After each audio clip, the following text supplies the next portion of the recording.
Bueno, muy bien. Entonces, vamos a continuar con el tema. El día de hoy, válvula de Ahmed. Estos 4 temas que les di, campos visuales, OCT, trave, válvula de Ahmed, prácticamente es el 80% de la parte diagnóstica quirúrgica que se van a enfrentar con un paciente de glaucoma. Entonces, es por eso que elegí estos temas en específico. Los siguientes temas, pues ya son más enfocados en la patología.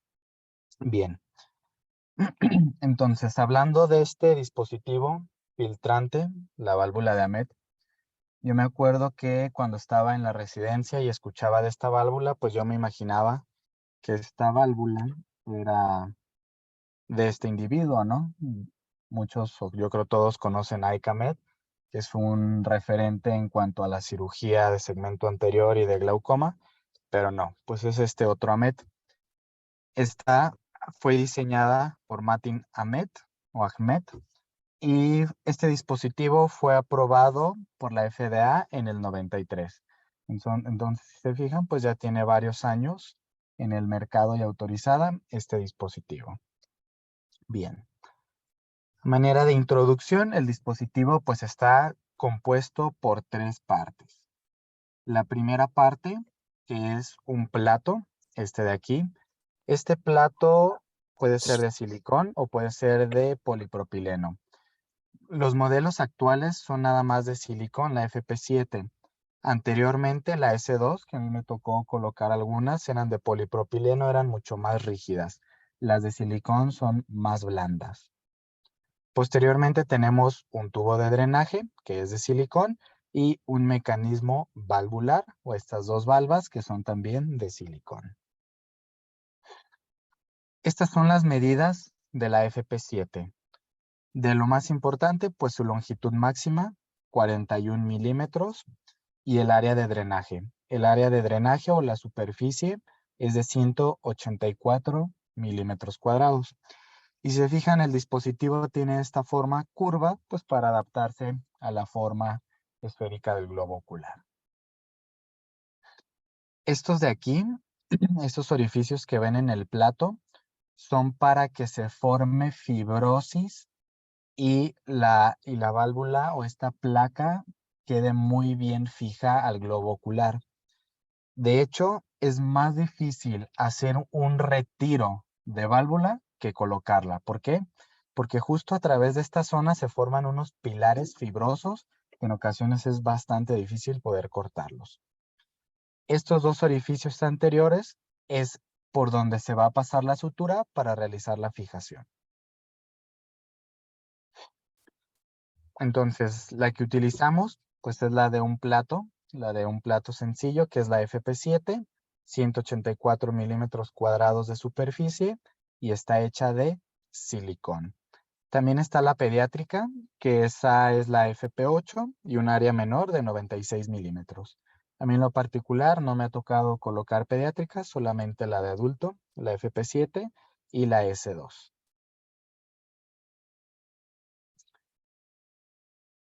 Bien, esta es nada más pues una imagen ilustrativa de la diferencia de tamaños. Muy bien. Entonces, el mecanismo valvular, ¿cómo funciona? Pues tiene estas 2 membranas de silicón. Son unas membranas que ya están pretensadas. ¿Cuánto miden? De 8 por 7 milímetros. Muy importante, estas valvas solamente se abren dentro de un rango de presión predeterminado, que es de 8 a 12 milímetros de mercurio. ¿Qué nos ayuda esto? Bueno, pues en teoría nos ayuda a evitar la hipotensión y que estas valvas solamente se activen cuando tenemos una presión por arriba de este rango. Y esta tensión de las membranas pues va a reducir, a diferencia de los dispositivos no valvulados, disminuir el riesgo de presentar hipotonía. Muy bien. Dentro de algunas consideraciones preoperatorias, es importante mencionar que los dispositivos de drenaje pues están diseñados para tratar pacientes con glaucomas refractarios. Y este dispositivo valvulado uno de sus principios pues es reducir el riesgo de las hipotonías. ¿A qué pacientes podemos indicar o está considerado este implante de válvula de Ahmed? Glaucomas afáquicos o pseudofáquicos, uveíticos neovasculares. Yo creo que estos dos, uveítico y neovascular, es el principal grupo de pacientes a los cuales colocamos este dispositivo filtrante. Secundario a trasplante corneal. Anteriormente a que se popularizara el láser micropulsado transescleral, la colocación de válvulas era muy frecuente. Sin embargo, se ha visto que la sobrevida del trasplante de este botón corneal se disminuye con el implante de válvula de Ahmed en comparación, por ejemplo, con un micropulsado. Glaucomas congénitos, cuando ya realizamos goniotomías, trabeculotomía, trabeculectomía, bueno, ya podemos considerar en ellos un implante o que ya haya tenido varias cirugías fallidas. Para la colocación de la válvula es importante tener en consideración el estado de la conjuntiva, porque una conjuntiva que esté muy adelgazada, que esté muy friable, que ya tenga durante muchos años el uso de colirios, que esté bajo un proceso inflamatorio, esto puede generar que el dispositivo se extruya, que esa conjuntiva no nos aguante para cubrir toda la válvula, o en su defecto que haya muchas zonas de cicatrización en donde ni siquiera podamos realizar una adecuada disección de la conjuntiva y colocar el dispositivo. Y bueno, dependiendo del estado de la conjuntiva, si en algún punto hay una zona de mucha cicatrización, pues bueno, puedes considerar otro sitio. El sitio predilecto para la colocación de la válvula es en el sector temporal superior, aunque también la puedes colocar en el sector nasal. Es un poco más difícil la técnica al colocarla nasal. Muy bien, también en aquellos pacientes que tienen un alto riesgo de que su cirugía, por ejemplo, de trabeculectomía pueda fallar, por ejemplo, en los que tienen cirugía previa fallida, que no tengan un adecuado control o el estado de la conjuntiva, se puede considerar el implante valvular también. ¿Qué contraindicaciones tenemos para la colocación? Adelgazamiento escleral. Si tenemos una zona, por ejemplo, en el temporal superior, que es donde lo vamos a colocar, y ahí es donde tenemos que dar los puntos de fijación y tiene zonas de escleromalacia, pues no la podemos colocar. Incluso hasta es riesgoso de perforar el tejido veal. Si ya tuvo este paciente múltiples cirugías y no tenemos la posibilidad de disecar esa conjuntiva, pues tampoco se puede realizar. Y una opacidad corneal grave. Aquí es muy importante también porque tienes que estar viendo siempre hacia dónde estás colocando tu tubo, hacia dónde estás tunelizando. Entonces, si tú te vas, por ejemplo, hacia córnea o hacia iris o desinsertas, pues bueno, esto puede ser una agravante o que generemos alguna complicación para la cirugía. También en procesos agudos, esta tabla nos establece, por ejemplo, procesos bacterianos, úlceras, endoftalmitis, celulitis orbitaria, no percepción de luz, también muy importante. Me ha tocado ver que se coloquen válvulas de Ahmed en pacientes sin percepción de luz, pero pues bueno, tenemos otras alternativas para disminuir la presión intraocular en lugar de hacer una colocación de una válvula. Dentro de las complicaciones que se pueden llegar a presentar, pues la hipotonía. Obviamente, al ser un dispositivo valvulado que esté pretensado, esto nos va a reducir mucho el riesgo de presentar hipotonía. Sin embargo, pues no lo podemos eliminar por completo. Hay varios estudios que nos hacen comparativa de dispositivos valvulares, por ejemplo el ABB Study, en donde comparan la válvula de Ahmed con la de Barbell, y pues encontró que Barbell sí tenía un mayor riesgo de hipotonía importante, una hipotonía que sí pusiera en riesgo la visión, y con Ahmed 0%. El ABC Study, también Ahmed Barbell Comparison, Ahmed solamente 2% de hipotonía persistente, cuando Barbell presentó un 13% de hipotonía a 5 años de seguimiento. ¿Cómo podemos nosotros evitar o reducir el riesgo de presentar hipotonía? Pues evitar un sobrepurgado. El purgado adecuado para una válvula es nada más con lo que le cabe en una jeringa de insulina. Con ese milímetro, con ese cc, es más que suficiente para abrir el mecanismo valvular. También la tunelización que se realice con un calibre 22 a 23. ¿Para qué? Pues para evitar que haya salida del humor acuoso a través de las paredes del túnel escleral. Puede haber una fase hipotensiva, por lo regular es en el posoperatorio inmediato. ¿En qué porcentaje se puede llegar a presentar? Hasta en un 15%. Es importante mencionar, suele resolverse de manera espontánea porque se empieza el proceso de fibrosis, se puede encapsular un poco el cuerpo valvular y con esto se puede controlar esta fase hipotensiva. Al contrario, también podemos llegar a presentar una fase hipertensiva. ¿Por qué? Por lo mismo, por este proceso de cicatrización y fibrosis que se genera alrededor del cuerpo valvular. ¿Cuándo suele llegar a presentarse? Del mes a los 2 meses es el pico de incidencia y por lo regular remite a los 6 meses. Hay ocasiones en las que no remite solo y tenemos que hacer uso, por ejemplo, de la aplicación de 5FU o la realización de needlings para tratar de romper toda esta fibrosis, incluso a veces hasta se puede encapsular. Entonces, ¿cómo podemos ayudarle? Pues quitando todas esas zonas de fibrosis con un needling. Y bueno, la causa principal, pues la fibrosis capsular. De manera inicial, ¿qué hacemos o qué indicamos? El masaje ocular. ¿Para qué? Para forzar toda este flujo de salida del humor acuoso para que el mecanismo valvular esté funcionando y haya adecuada reducción de la presión. Y lo que les comentaba, en caso de que ya tengamos muy característico una zona de encapsulamiento, se ve. Le pides al paciente que mire hacia abajo, levantas el párpado lo más que se pueda e incluso hasta se protruye ahí esta bola, esta cápsula fibrosada. Entonces claramente pues ahí ya se puede hacer un procedimiento para tratar de romper las paredes y que esté fluyendo. ¿Cómo se realiza la aplicación del 5FU? Podemos inyectar de 0.1 a 0.2 mililitros.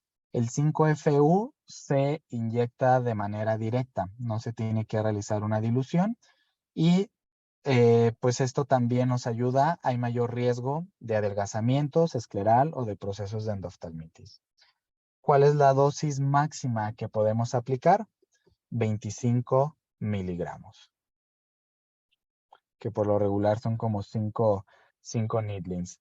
Ya si después de 5 needlings no remite, pues es mejor que lo metas a una revisión quirúrgica y que quites toda esa zona de fibrosis que está impidiendo el flujo adecuado. Doctor, perdón, ¿hay Sí. algún intervalo de tiempo en el que se utilicen estos 25 miligramos? Es decir, si al tanto tiempo de que se apliquen esto no cede, ya se procede a lo siguiente. Bueno, per se no hay como una tabla para decir, bueno, al tanto tiempo ya tienes que meterlo a intervención. Yo creo que hay que individualizar mucho a cada paciente. Si tu paciente ya tiene un daño muy grave, muy avanzado, está en inminente riesgo de que se vaya a perder esa visión y tienes presiones intraoculares muy elevadas, haces un needling. Casi siempre cuando se hace el needling, como también sale acuoso por la punción, se baja muy bien la presión. Lo citas a la semana, lo evalúas. ¿Se mantuvo una presión adecuada? Sí, bueno, puedo realizar otro procedimiento. No se mantuvo una presión adecuada, pues intento otro needling. Si veo que de plano no se alcanzó a los 15 días o al mes una presión adecuada y que me ponga en riesgo, yo prefiero meterlo a una cirugía. Pero va a depender mucho de la morfología. Ya, ok. Entonces, per se, como darte un tiempo estimado, pues no. Es más bien como cada caso individualizarlo. Ok, gracias, doctor. Bueno, ¿qué otra complicación se puede llegar a presentar? La exposición del tubo. Este es muy frecuente que lo veamos. Lo principal o la zona principal en donde se puede llegar a erosionar y que se protruya el tubo es en la zona del limbo. Justo en esta zona es muy frecuente que podamos llegar a ver pacientes que ya tienen toda esta erosión de la conjuntiva. Por lo regular se presenta en el posoperatorio tardío y el rango de incidencia está en un 14%. Lo más frecuente al año y medio posterior a la cirugía y se puede llegar a presentar más riesgos si se coloca el dispositivo valvular en sectores cuadrantes inferiores. Hay un indicador de una alta probabilidad de erosión y son pacientes que tenemos que estar siguiendo de manera más frecuente. ¿Y cuál es? Que justamente por arriba del tubo se pierda la vasculatura de la conjuntiva. Esto puede ser un factor de riesgo para que posteriormente se erosione esa zona. ¿Qué se puede hacer en este caso? Pues se podría ya considerar un recubrimiento para ayudarle o evitar a manera de prevención que se erosione esta parte. Bien. Alteraciones corneales, también se puede llegar a presentar descompensación de la córnea, un rango, si se fijan, un tanto elevado, hasta en un 27%, y por lo regular es a largo plazo, a 30 meses. ¿Cuáles son los mecanismos que nos pueden generar que se lleguen a presentar estas alteraciones corneales? La turbulencia que se genera sobre la entrada del lumen del tubo. Si hicimos una colocación errónea y está pegando con el endotelio. Hay ocasiones en las que sin manipulación puede ser que no haya toque endotelial, pero ustedes si hacen un masaje sobre el globo ocular, el tubo se eleva y puede estar pegando de manera intermitente sobre el endotelio. Entonces eso también puede generar pérdida endotelial o que se genere una reacción a cuerpo extraño. Esto en realidad pues es muy infrecuente. Se ha establecido la disminución en el conteo endotelial al mes hasta un 5%, a los 6 meses hasta un 11% y al año hasta un 16%. Bien, endoftalmitis en realidad es poco frecuente, se pudiera llegar a presentar si hay la presencia de una erosión del tubo, eso sí podría suponer un mayor riesgo de que se presentara una infección. La media, hay muchas series de casos, la media en un 2%, pues en realidad es bastante bajo. Los principales factores de riesgo, la erosión del tubo, la presencia de Seidel o en pacientes pediátricos. Bien, también se ha establecido que se puede llegar a presentar diplopia o estrabismo. En realidad, a mí no me ha tocado ningún caso que tengan estrabismo o diplopia porque no se tocan los músculos extraoculares. Este sector en donde lo colocamos queda una muy buena separación entre el recto lateral y el recto superior. Por ejemplo, a diferencia de los dispositivos como el barbell, ese se tiene que colocar por debajo de los músculos. Entonces, la incidencia de esta complicación es mucho mayor en este tipo de dispositivos. La incidencia de AMED muy baja, de un 2.5%. Bien, vamos a hablar ahora, vamos a pasar a la técnica quirúrgica. Lo principal es, obviamente evaluar tu válvula, ver la caducidad, ver que se encuentre en un estado adecuado antes de colocarla. No manipular la zona donde se encuentran las valvas. No, con pinzas, yo nunca la coloco con pinzas, siempre prefiero colocarla con los dedos porque con esto yo evito que pueda lesionar esta zona de las valvas.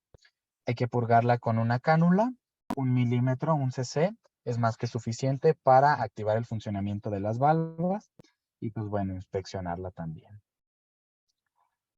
Dentro de la disección conjuntival, yo solamente he visto o me ha tocado una técnica en donde tengamos la base fornix, es decir, hacer la incisión a nivel del limbo. Y el sitio preferido, el sector temporal superior. Bien, ahora les voy a mostrar una serie de videos de la técnica quirúrgica. Entonces, en primera instancia, colocar una rienda.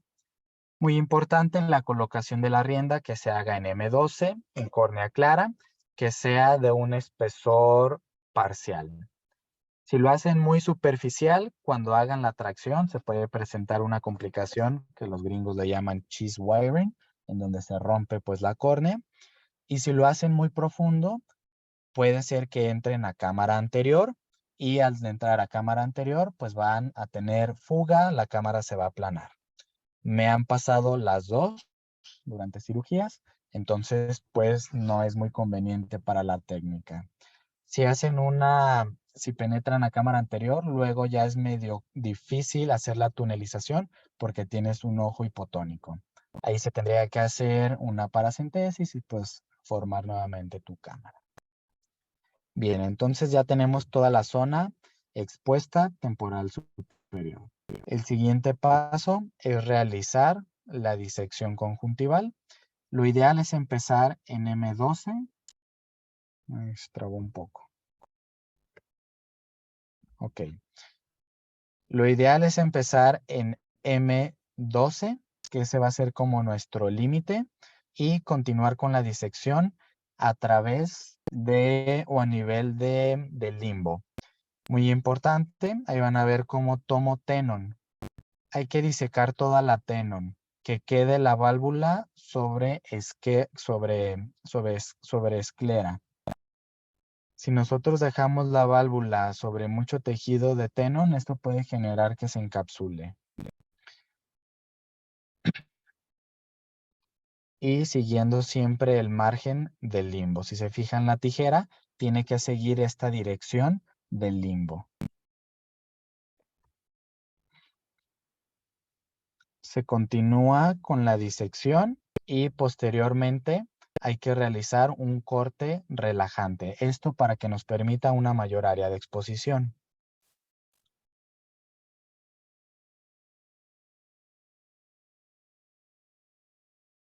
Una vez que se hizo la disección de los extremos, aquí ya cambié, estaba con una Westcott y ahora cambié por una Stevens. ¿Para qué? Para entrar a toda la parte posterior y hacer una disección mucho más amplia. ¿Se fijan cómo se abre la tijera para ampliar muy bien el espacio y que el dispositivo valvular pueda entrar de manera adecuada?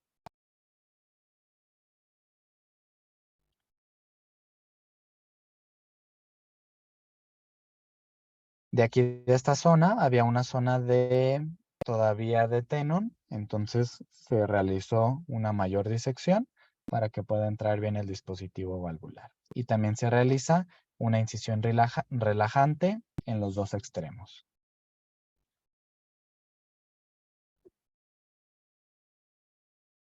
Bien, hay varias técnicas.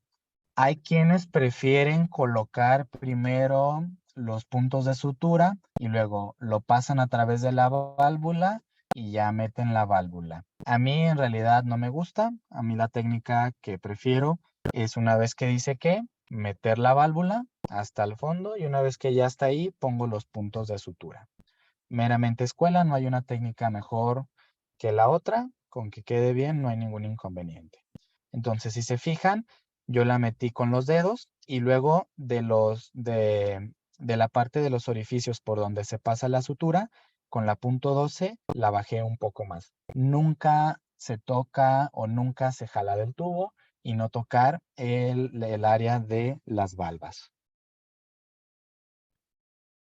Muy bien, se va a hacer una medición a 8 milímetros, que es donde se va a hacer la fijación. Y ahora viene la fijación con la sutura. Lo ideal sería hacerlo con nylon 8 ceros. Puede también realizarse con nylon 10 ceros, pero pues bueno, es mucho más delgada y esto puede generar que se rompa la sutura. Otras escuelas, como en la ceguera, ellos utilizan seda.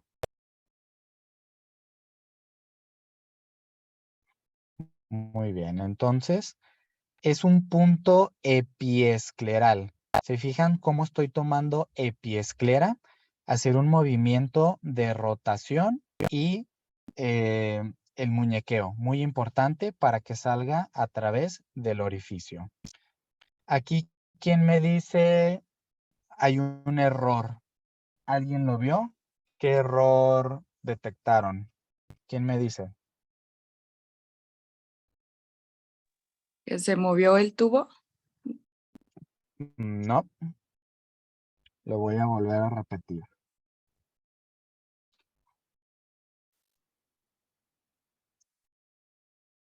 Ahí va.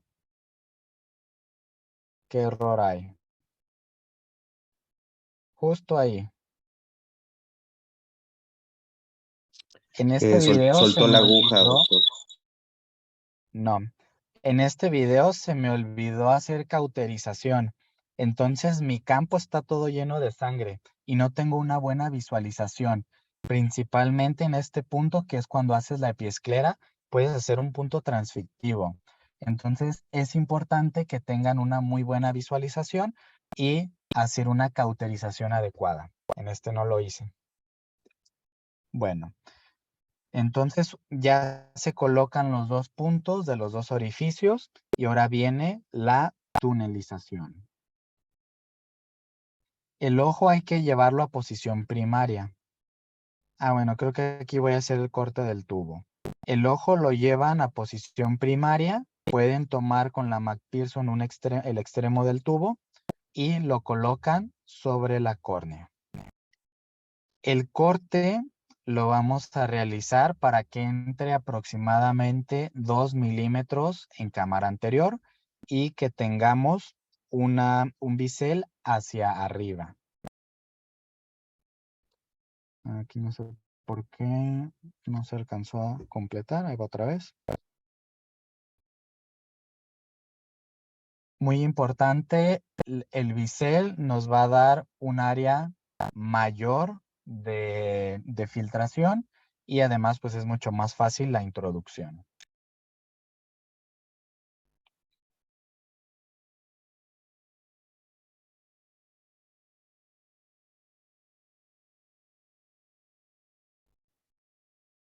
Bien, ahí está el corte con el bisel hacia arriba. Ahora, hay que hacer una medición del limbo 4 milímetros. Estos 4 milímetros va a ser el punto en donde nosotros vamos a entrar con la aguja negra.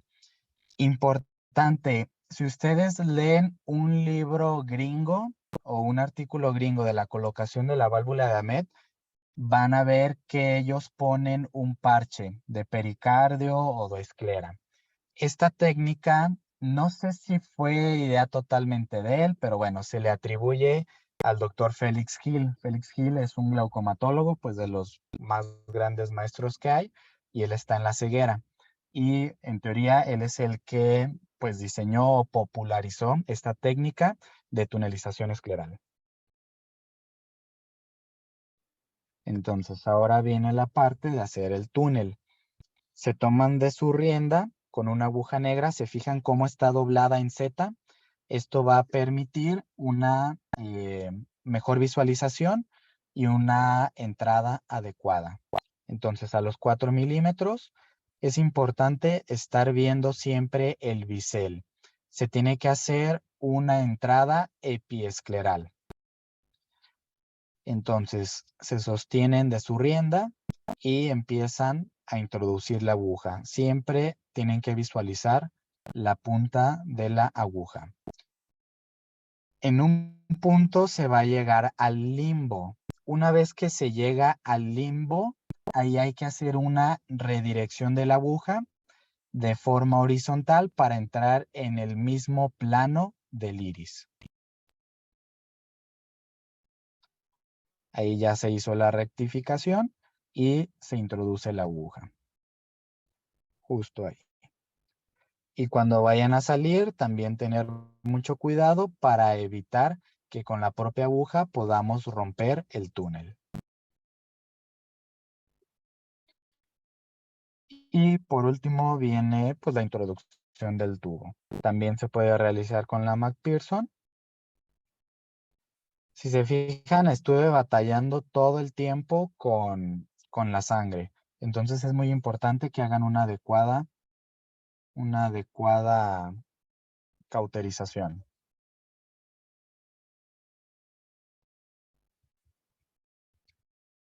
Entonces vamos introduciendo el tubo. Muchas ocasiones se atora a nivel del limbo. ¿Qué pueden hacer? Presionar justo sobre el limbo con su otro instrumento para que el tubo baje y la introducción sea más fácil. En la tunelización puede haber varias complicaciones o tienen que tener varias consideraciones. Uno, si lo hacen muy hacia arriba, cuando entran pueden incluso hasta dañar el endotelio. Y la dirección del tubo va a quedar hacia arriba. ¿Qué puede generar esto? Pues la pérdida endotelial. Dos, si lo hacen muy profundo, pueden desinsertar el iris e incluso se pueden ir por atrás del iris. En este caso, que es pseudofaco, pues no hay mayor inconveniente, no pasa nada, pero si es fáquico, pues pueden dañar la cápsula. Entonces, lo ideal es que el tubo quede a nivel que entre 2 milímetros o que quede a nivel del reborde pupilar. Importante, no dejen un tubo muy largo, porque eso también puede generar complicaciones y muy corto, pues puede salirse. Y por último, pues se realiza el cierre de la conjuntiva. Muy bien. Dudas, preguntas que tengan. Doctor, ¿el cierre sí lo hace con 10 ceros de la Sí, conjuntiva? el cierre, sí, con nylon 10 ceros y también pongo puntos epiesclerales para que me dé mayor sujeción. Ok, muchas gracias. Doc, buenos días. Una duda, ¿por qué no utilizar riendas en conjuntiva, ya sea una sola en la parte de abajo o una a las 6 y a las 12 en lugar de hacer las corneales? Una rienda conjuntiva, ¿cómo? Sí, ¿Cómo bueno, en conjuntiva? yo he visto para cirugía de estrabismo sobre todo que se Ajá, utilizan las riendas y se pasa un punto conjuntival a las 12, por ejemplo, y otro a las ajá, 6. Se unen las cuatro riendas con un doble armado y con ajá. una mosquito se deja, o sea, se puede direccionar el globo ocular hacia abajo o hacia arriba si fuera necesario, en lugar de hacer el o- paso por la córnea. Ok. No me ha tocado ver esa. Suena bastante bien también. Lo que sí me ha tocado es que alguien hace primero la disección de la conjuntiva y pone un punto o pone la sutura sobre la esclera. Eso sí me ha tocado, dos variantes, pero la que tú me comentas, a mí nunca me ha tocado verla. Pero obviamente mientras tengas una buena exposición, en realidad no hay mayor inconveniente. Ahí incluso lo he visto que no ponen rienda, pero tienen un muy buen ayudante, que el ayudante pues lleva el ojo hacia la posición adecuada. Ok, súper, gracias, doc. Y a ver, Liz, tienes ahí la mano, la manita. Hola, doctor. Muchas gracias. Mi duda es si la válvula tiene algún tiempo de vida. Bueno, en teoría no, pero por lo regular, como a los 5 años ya casi ninguna válvula funciona. Como a los 5 años ya empiezas a ver pacientes que continúan con la hipertensión, que ya está muy fibrosada o que ya de plano pues no funciona. Ahora bien, eh, muy importante. Hay, hay estudios en donde evalúan, por ejemplo, a los pacientes con glaucoma neovascular que ya tienen una retinopatía diabética avanzada. La sobrevida de esos pacientes es muy baja también. Entonces puede ser que a veces no veamos la vida completa de la válvula porque pues lamentablemente el paciente fallece antes. Pero por ejemplo en un uveítico que puede ser en pacientes más jóvenes, como 5 años es lo máximo que yo he visto que tengan de sobrevida las válvulas. Doctor, y en caso de que ya no esté funcional, ¿se tiene que retirar? Depende. Si ya no está funcional y tienes todavía la hipertensión ocular y un buen pronóstico visual, puedes dejarla ahí y, por ejemplo, hacerle un láser micropulsado. O también puedes poner otro dispositivo en el sector nasal. Entonces puedes tener dos. Me ha tocado ver pacientes que tienen trave y dos válvulas, una nasal y una temporal. Sí se puede. Justo me Ok, acaba de tocar, de hecho, con la doctora Brenda, poner una nasal por una pacientita que ya no le funcionaba su valvulita. Así es, sí, tenemos espacio para ponerle dos. Inferiores, ahí sí a mí nunca me ha tocado ver alguna. Javier. Doctor, buenos días. Si Ah, el, ¿qué el tal, tubo José? Dime. empieza a rozar el endotelio, ¿se hace una nueva redirección, tunelización más profunda o por detrás del iris o algo? Sí, si durante la cirugía tú ves que tu tubo quedó muy hacia arriba, hay que retunelizar. ¿Cuántas veces? La que sea necesaria. Me ha tocado a veces hacer un túnel hasta 5 veces. ¿Por qué? Porque en una me fui muy profundo, dos, porque ya tenía una zona muy cerrada, tenía cierre en cremallera y al estar tunelizando sangraba, no me dejaba ver. Entonces, hasta que el tubo quede bien, es como ya lo dejas. Si después de la cirugía, al posterior tiempo, lo ves y está tocando, lo ideal sí sería mejor redireccionar el tubo para evitar una descompensación corneal. Muy bien, gracias. Doctor, buenos días. En caso de cámaras anteriores muy estrechas, ¿usted lo considera como una contraindicación o si pone la válvula? Ahí fíjate que depende del paciente. Si veo que no hay adecuado espacio o ya hay muchas inequias por donde va a entrar el tubo, mejor otra técnica. Pero sí, sí es muy importante que haya el espacio adecuado para la colocación del tubo. Si estuviera el paciente, por ejemplo, en pseudofaquia y vitrectomizado y no tienes espacio en cámara anterior, lo pudieras colocar en cavidad vítrea, pero que tuviera vitrectomía. Ok, gracias. Javier. Gracias, doctor. Buenos días. Eh, ¿Qué porcentaje o cuántos mililitros de mercurio aproximadamente baja la válvula? Bueno, está diseñada para que a partir de 8 a 12 se empiece a abrir la válvula. Entonces, ¿qué porcentaje de reducción vas a tener? Pues va a depender mucho de la presión preoperatoria que tengas, pero es de los que más baja, más del 50% sí te disminuye. Pues por lo Ok, regular, gracias, las doctor. vasculares que tenemos válvulas andan como en 60, 40, entonces pues la reducción sí es muy buena. Ok, gracias, doctor. Manuel. Gracias, Doc. Oiga, y una pregunta, qué tanto es tantito con los needlings? O sea, ¿cuántos puedes hacer para ya decir, no, ya sabes que mejor te voy a recambiar la válvula? Yo tengo como 3, o sea, 3 para mí es decir, si con 3 ya sigue bien fibroso, está súper duro el quiste, ya le puse su 5FU y a pesar de eso y masajes no se reduce, ya mejor a quirófano y quirúrgicamente quitar toda esa zona de fibrosis. Yo para mí mi tope es como 3. Ah, ok, depende más del cirujano. Sí, sí, Ok, digo, como en todos casos hay que individualizar, pero yo en lo particular, si con 3 ya no funcionó, ya mejor, ¿para qué estarle haciendo sufrir al paciente? Mejor quirúrgico, claro, quitas y listo. va que va. Que Gracias, es Doc. medio difícil, ¿eh? Porque ya está todo fibrosado, la conjuntiva, hacer la disección ya es muy difícil y en ocasiones a veces no puedes ni cerrar la conjuntiva.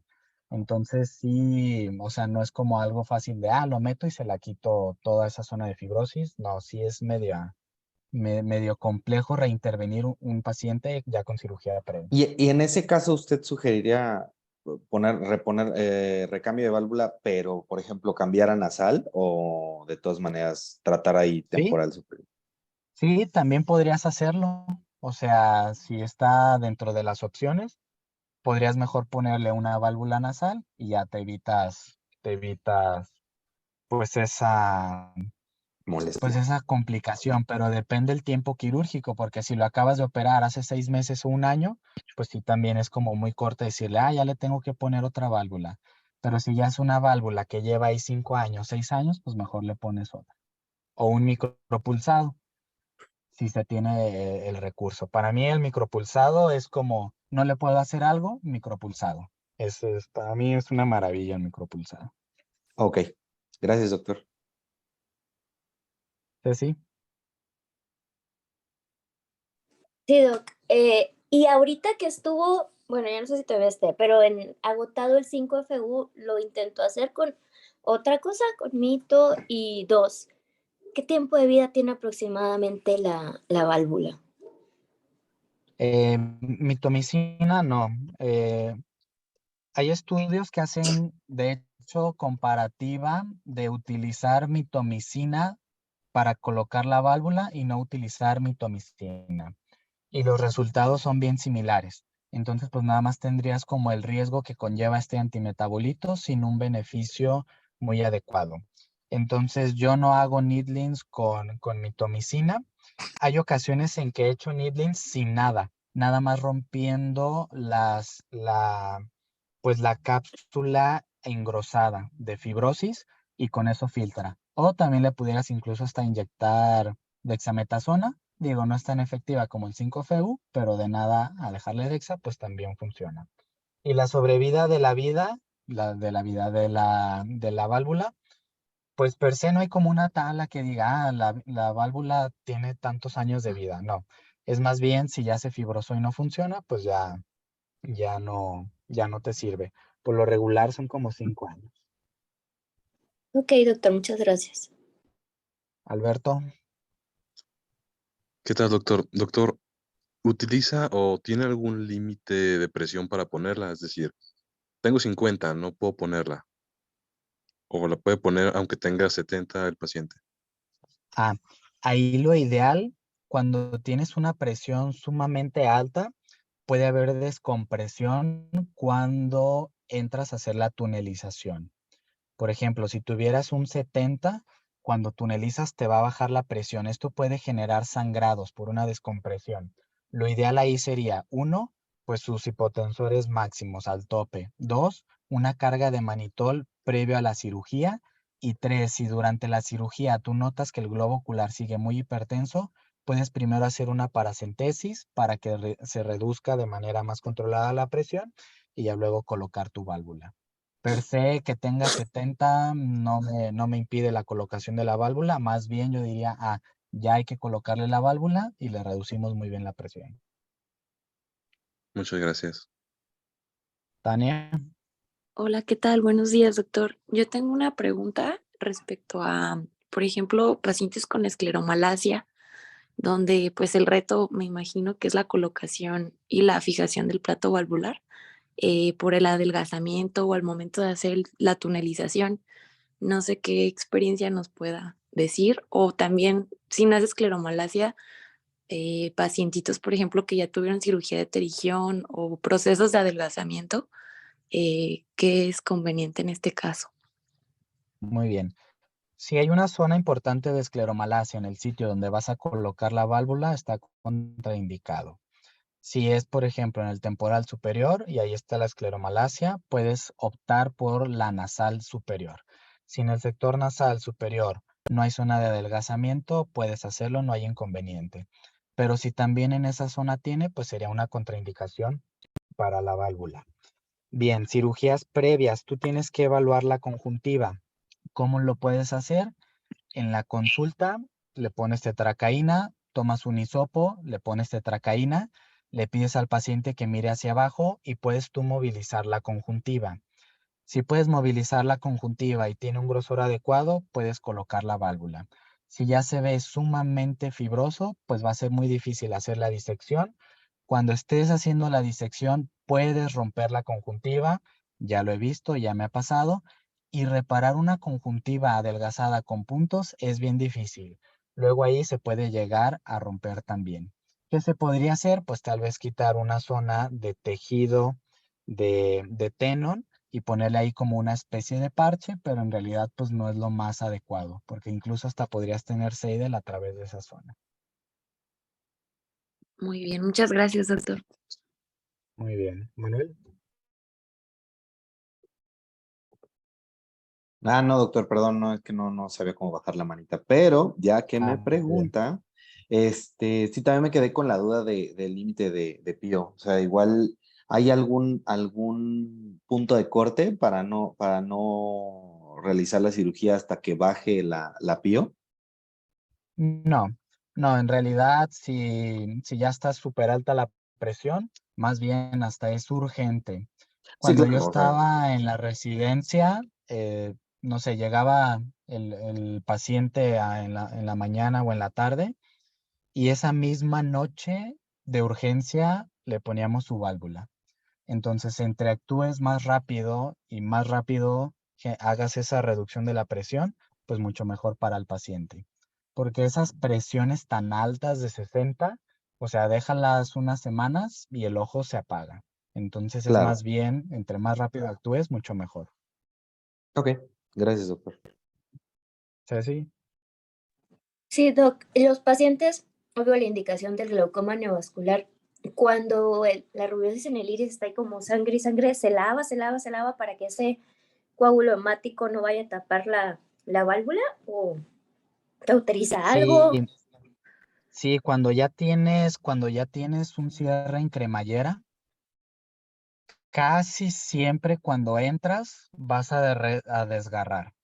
¿Qué vas a desgarrar? Pues toda esa membrana que se formó y puedes sangrar. Si durante la cirugía es un sangrado que se mantiene, pues no pasa nada. Pero si hay ocasiones en las que se puede formar un ifema. Si tú lo haces evidente durante la cirugía, puedes hacer un lavado. No hay inconveniente. Pero si ya es posterior y está tapando y no se disuelve, pues bueno, ahí sí ya sería mejor entrar. Otra de las complicaciones que me ha tocado ver es que el tubo se tape, ya sea con iris o con vitrio. Entonces, ahí lo que se podría hacer son unos disparos con el jack láser y se destapa el lumen, y sí funciona. Perfecto, doctor. Gracias. Bueno, muy bien. Pues entonces, el sábado no tenemos clase, va a estar el doctor Rudy. Ya saben, todos los que estén aquí en la ciudad hay que asistir con el doctor. No nos ha dicho si va a ser examen o demás, pero pues yo creo que sí. Y ya la próxima semana, pues iniciamos con los temas, ¿vale? Bueno, pues cuídense y nos vemos. Gracias, doctor. Gracias, Gracias, doctor. doctor. Cuídense. Buen día. Doctor, bonito día.